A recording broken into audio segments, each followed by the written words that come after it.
दोस्तों नमस्कार, मेरा नाम है समीर और आप देख रहे हैं विजन ऑफ समीर। आज अलू अर्जुन का जन्मदिन है, तो सबसे पहले तो जन्मदिन की ढेर सारी शुभकामनाएं हैं। और इस वीडियो में हम लोग थोड़ा सा ऑफ टॉपिक बात करेंगे, भोजपुरी से हट के। अभी रिसेंटली आप लोगों ने देखा होगा कि पुष्पा 2 का ग्लिम्स रिलीज हुआ।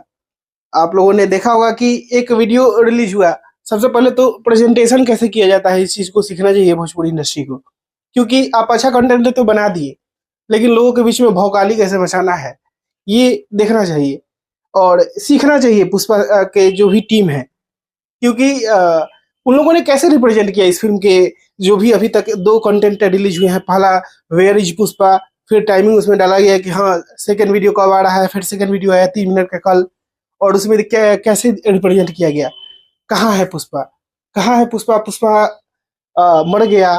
फिर उसमें लोगों का स्नेह दिखाया गया, लोगों का पागलपन दिखाया गया पुष्पा के प्रति। फिर आ, लोगों का दंगा दिखाया गया कि पुष्पा के लिए कैसे लोग पागल हुए पड़े हैं, दंगा कर रहे हैं कि कहाँ है पुष्पा।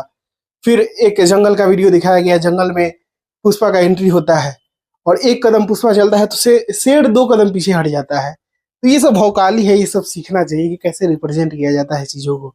फिर एक फर्स्ट लुक आया इतना नायाब तरीके से, उस एक पोस्टर आया, फर्स्ट लुक नहीं पोस्टर आया, इतना नायाब तरीके से दिखाया गया उसमें पुष्पा 2 का जो भी कंसेप्ट है अल्लू अर्जुन का, उसमें लुक दिखाया गया। बाप रे बाप, देख कर लगता है कि हाँ फिल्म में कुछ जान है और एक्साइटमेंट अभी से ही बढ़ जाती है। तो इन सारी चीज़ों को सीखना चाहिए और ये सारी चीज़ें ही फिल्म को मजबूत बनाती है।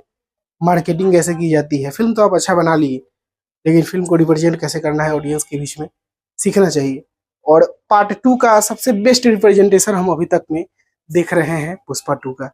बाकी दोस्तों इसके बारे में आप लोग क्या सोचते हैं कमेंट बॉक्स में बताइएगा। और इसी के साथ मैं इस वीडियो को यहीं पे खत्म करता हूँ। मैं मिलूंगा आप लोगों से अगले वीडियो में, तब तक के लिए जय हिंद, वंदे मातरम।